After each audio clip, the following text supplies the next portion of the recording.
नमस्कार दोस्तों। तो आज इस वीडियो में हम बात करेंगे व्हे प्रोटीन के ऊपर। व्हे प्रोटीन जो है उसको कैसे बनाया जाता है, क्या इसके बेनिफिट्स हैं, क्या इसके साइड इफ़ेक्ट्स हैं और जो न्यूट्रिशनिस्ट होते हैं वो इसके बारे में क्या कहते हैं, इस वीडियो में हम पूरा डिटेल में बात करेंगे। ठीक है, तो व्हे प्रोटीन कैसे बनाया जाता है। व्हे प्रोटीन बनाने के लिए जो दूध है उसको एक प्रोसेस से गुजारा जाता है जिसको पैस्चराइजेशन कहते हैं। ठीक है, इसमें क्या होता है कि दूध को 70 to 80 डिग्री सेल्सियस पे गर्म किया जाता है, उसके तुरंत बाद ही 4 डिग्री सेल्सियस पे दूध को ठंडा कर दिया जाता है और इस प्रोसेस के बाद जितने भी हार्मफुल बैक्टीरियाज होते हैं ह्यूमन बॉडी के लिए वो ख़त्म हो जाता है और फिर इसमें 20% व्हे और 80% जो है कैसेन रहता है और फिर इसको कुछ एंजाइम को अप्लाई करके जो सॉलिड वाला पार्ट है और जो लिक्विड वाला पार्ट है वो सेपरेट कर दिया जाता है। और जो सॉलिड वाला पार्ट होता है वो मोस्टली जो चीज़ प्रोडक्ट होता है वो बनाने में काम में आता है और जो लिक्विड वाला पार्ट होता है उसमें व्हे, कार्बोहाइड्रेट और फैट रहता है। उसको फिर फर्दर प्योरीफाई करके जो कार्बोहाइड्रेट है और जो फैट है उसको रिमूव करके जो व्हे प्रोटीन है उसको बनाया जाता है। और मार्केट में 3 तरह का व्हे प्रोटीन मिलता है। एक होता है व्हे प्रोटीन कॉन्सेंट्रेट, जिसमें 30 से लेके 90% तक जो प्रोटीन का मात्रा है वो होता है। और एक होता है व्हे प्रोटीन आइसोलेट, जिसको फर्दर कुछ प्रोसेस करके जो लैक्टोज है, जो फैट है, उसको रिमूव करके आइसोलेट प्रोटीन बनाया जाता है और इसमें एटलीस्ट 90% जो होता है वो प्रोटीन होता है।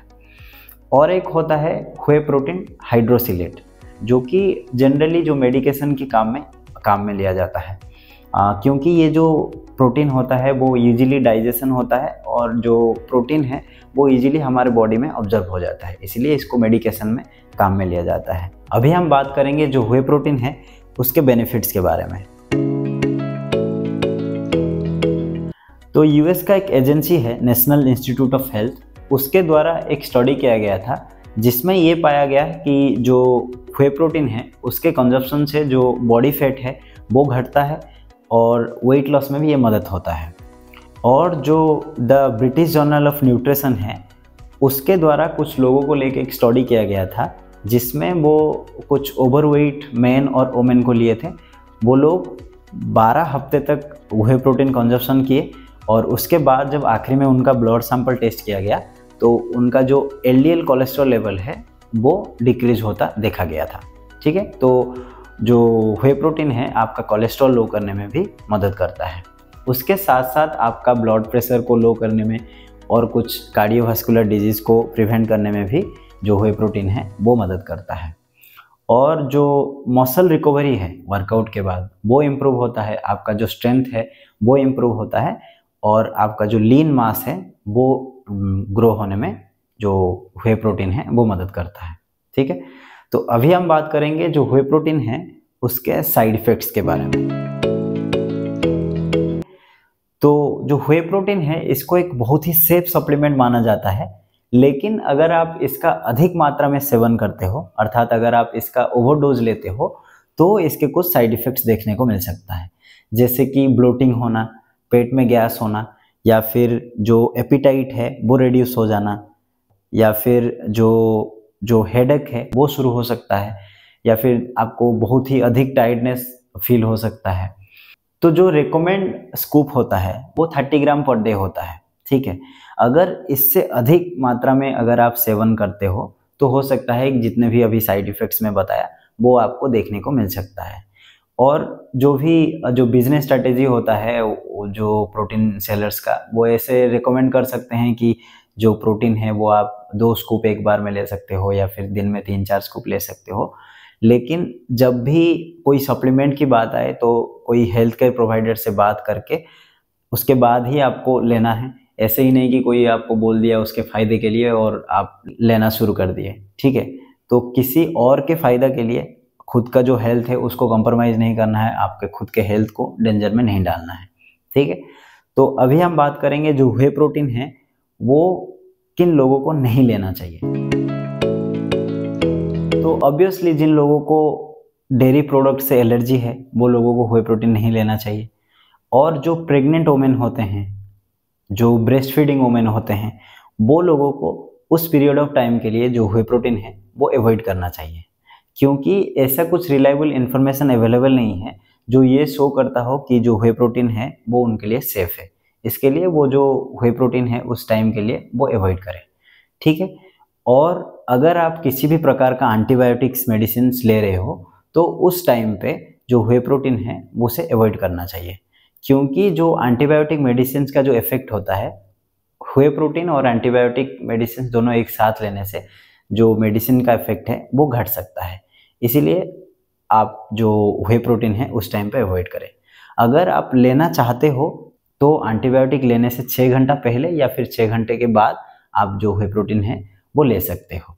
या फिर अगर किसी को लिवर डिजीज़ है, किडनी डिजीज़ है या डायबिटीज़ है तो वो लोगों को जो व्हे प्रोटीन है अवॉइड करना चाहिए।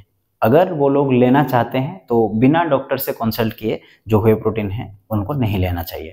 तो कंक्लूजन की अगर बात करें कि जो व्हे प्रोटीन है उसको लेना चाहिए, नहीं लेना चाहिए, ये सेफ़ है या फिर सेफ़ नहीं है, तो जो व्हे प्रोटीन है ये बिल्कुल ही एक सेफ सप्लीमेंट है, इसको आप ले सकते हो।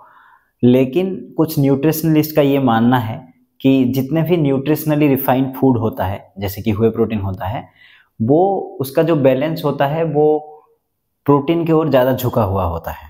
इसको अगर एक एग्जाम्पल के साथ समझे तो अगर हम प्रोटीन की कंजप्शन को पूरा करने के लिए अगर हम चिकन कंज्यूम करते हैं तो प्रोटीन के साथ साथ इसका जो न्यूट्रिएंट्स होते हैं, माइक्रो न्यूट्रिएंट्स होते हैं, वो भी हमारे बॉडी को मिलता है।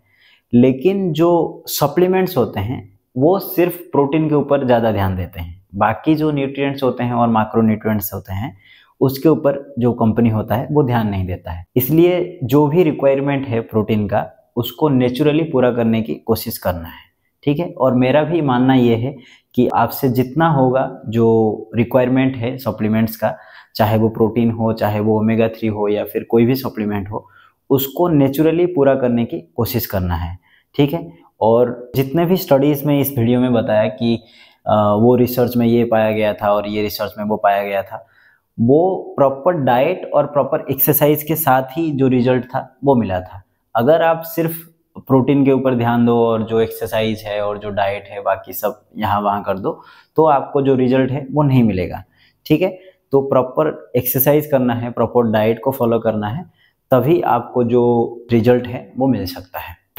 और जितने भी रिसर्च की मैं बात इस वीडियो में किया वो सभी रिसर्च का जो लिंक है मैं डिस्क्रिप्शन में डाल दूंगा, आप जाके चेकआउट कर सकते हो, ठीक है। तो आशा करते हैं आप सब लोग ठीक होंगे और जिन लोगों को भी ये वीडियो हेल्प होगा उन लोगों के साथ शेयर करें। हमारा जो यूट्यूब चैनल है हिट टिल हर्ट उसको सब्सक्राइब करें, ठीक है दोस्तों। मिलते हैं और एक वीडियो में। बहुत बहुत धन्यवाद।